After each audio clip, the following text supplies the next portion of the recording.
Estimados amigos, la semana pasada hablábamos de la Eucaristía y dijimos que esta semana íbamos a hablar un poco de la situación de la Iglesia en algunos sectores, como Alemania. Alemania es un país inteligente, es un país que ha puesto en marcha muchísimos proyectos de todo tipo, en la técnica, en la filosofía, en la teología.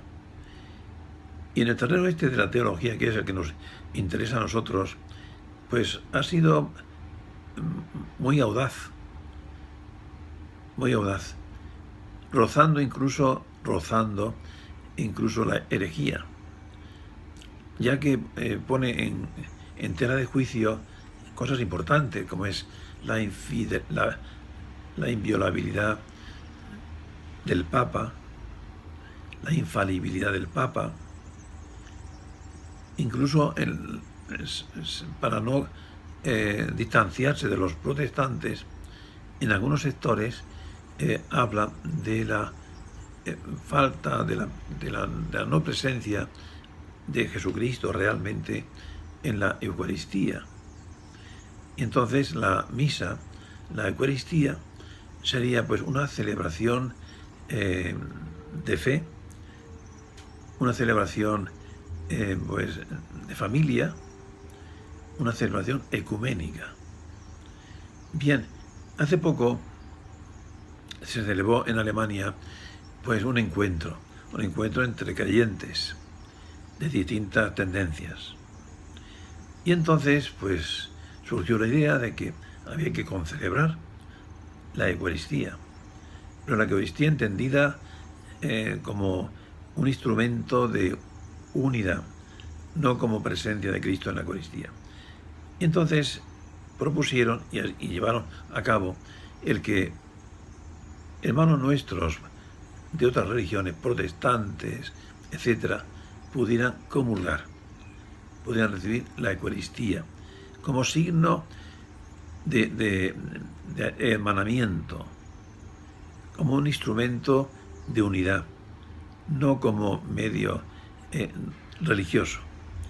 Y así fue con gran escándalo de los cristianos, diríamos, normales, fieles a la fe que hemos recibido de siempre. Bueno, pues, y después otra cuestión era la puesta en práctica del llamado camino sinodal.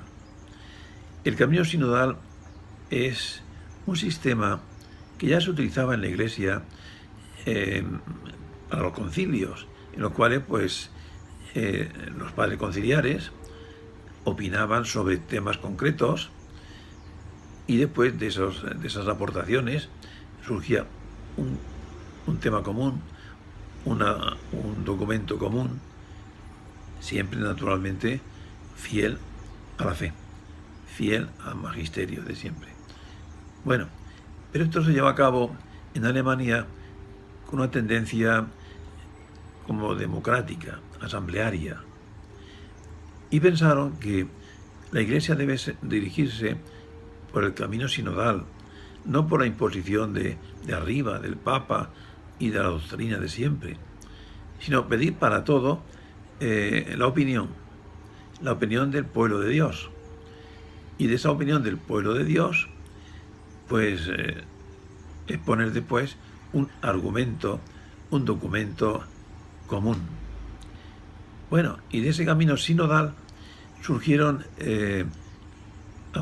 algunas propuestas. Por ejemplo, la propuesta de que había que abolir el celibato eclesiástico.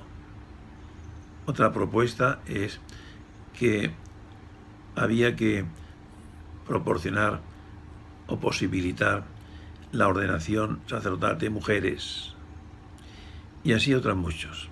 Pero estos eran los más importantes. Claro, esto chocaba frontalmente contra la fe de la Iglesia y la doctrina de la Iglesia. Y eso el Papa no lo podía admitir. Y surgió un grave problema que podía terminar o puede terminar en un cisma. El cisma es la separación de parte de la Iglesia, pues de lo que es el tronco de la Iglesia, la rama que se desprende del tronco. Así ocurrió con Lutero.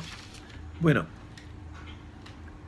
hay un obispo que era el que hacía cabeza de todo esto, y es de apellido Marx también. Este obispo, el obispo Marx, quiso de algún modo orientar esas tendencias que rozaban la herejía, de tal manera que sus intervenciones fueron un poco dudosas. Él es un hombre pues fiel a la doctrina, pero muy audaz y diríamos que muy avanzado. Y eso, sus propuestas, sus criterios, no estaban conformes con el pensar y querer de la Iglesia. Y surgió un grave problema. El obispo Marx entonces pensó: si he faltado, si no he sido fiel, yo pongo mi cargo a disposición del Papa. Y le escribió una carta al Papa diciéndole que renunciaba a su misión, a su papel de obispo o de arzobispo, cabeza de la Iglesia en Alemania, y se dedicaría pues a tareas pastorales. Bueno, esto, claro, fue una gran preocupación, pero el Papa ayer, precisamente esta semana, le contestó a esa carta que él le había mandado y le dijo con una gran amabilidad que comprendía su situación, que comprendía sus inquietudes, pero que tiene que seguir al frente de la Iglesia y ser como coordinador que aglutine todos los proyectos, siempre siendo fiel a la Iglesia, siendo fiel a la Iglesia. Bueno, pues entonces el obispo Marx ha leído esta carta y ha reflexionado. Y al parecer va a seguir al frente de la Iglesia alemana, pero procurando de que no haya estridencias, de que haya concordia, de que haya paz, de que la teología, por muy avanzada que sea, no esté en contra de la tradición de la Iglesia, de la doctrina magisterial de la Iglesia. Bien, pues este es el problema. Leía pues un artículo que escribía un colaborador de un periódico. Dice: hace años la Iglesia alemana decidió seguir su propia vía. Los 68 obispos del país, flanqueados por laicos, mujeres, teólogos o sacerdotes progresistas, pusieron en marcha el camino sinodal.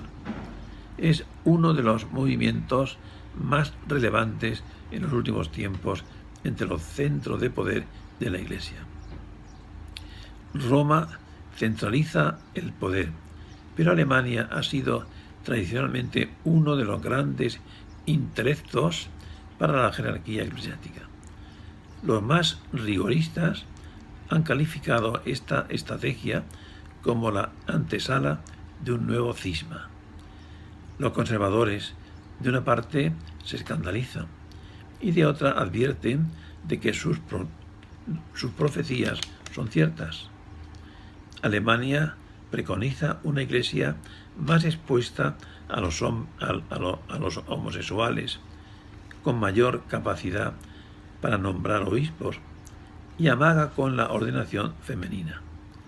Marx, el obispo Marx, tenía la principal responsabilidad en todo esto, sin abandonar al Papa, pero llevando el debate a un terreno difícil. Bien, pues esta es la situación en la cual nos encontramos. La Iglesia está pendiente de un sector muy importante, que es la Iglesia alemana. Y el Papa solicita de que haya pues una fidelidad, un progreso sí, pero siempre en conformidad con el magisterio de la Iglesia. No podemos, en aras del progreso y de, en fin, de llevar las cosas al extremo del arreglo personal, no podemos evadirnos de nuestra responsabilidad como católicos. Somos católicos. Tenemos un cuerpo de doctrina. Tenemos unas normas. Y tenemos que ser fieles para atender a esas necesidades y a esos propósitos que la Iglesia lleva adelante, que es el bien de todos. Y el bien de todos que no se consigue cambiando las normas y presentando un camino progresista totalmente en contra de lo que la Iglesia es, de lo que la Iglesia ha dicho y sigue diciendo en los concilios y en los sínodos universales que se ha celebrado últimamente. Bien, ¿qué tenemos que hacer?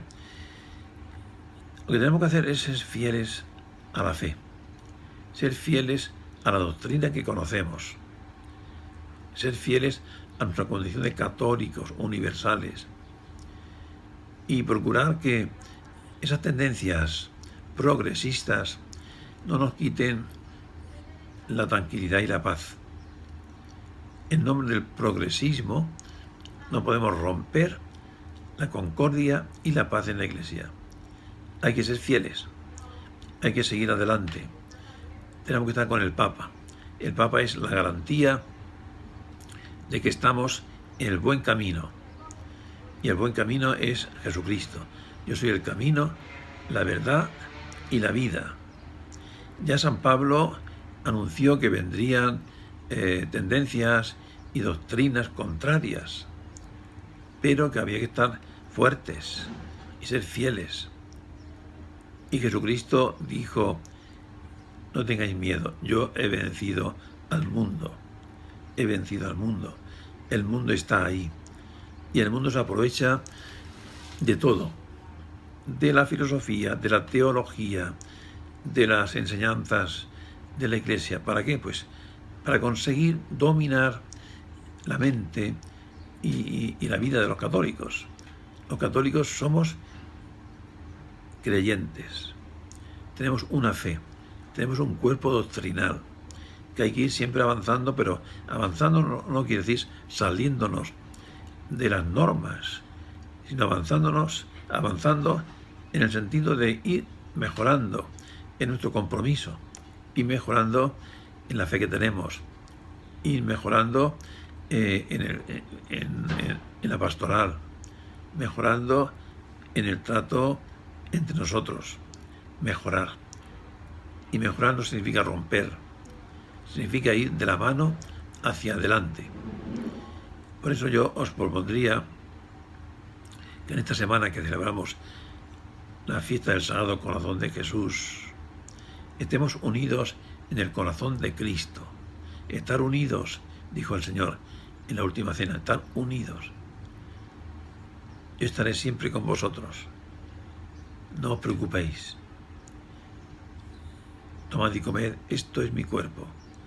Tomad y bebed, esta es mi sangre. Y eso es palabra de Dios. Ahí no hay ni tradicionalismo ni progresismo. Hay una realidad. La Eucaristía es el cuerpo de Cristo. El pan de la Eucaristía, el vino de la sangre de Cristo. Y tenemos que vivirlo y saborearlo e intentar protegerlo de todas las tendencias heréticas que hay contra ella. Bueno, amigos, que sigamos viviendo en este tiempo que va avanzando, tiempo de gracia, tiempo en el cual celebramos al Sagrado Corazón de Jesús y después también celebraremos el Corazón Inmaculado de la Virgen María. Que recemos mucho por el Papa, que recemos mucho por los sacerdotes y que recemos mucho por la fidelidad al magisterio de la Iglesia. Adiós, que Dios os bendiga.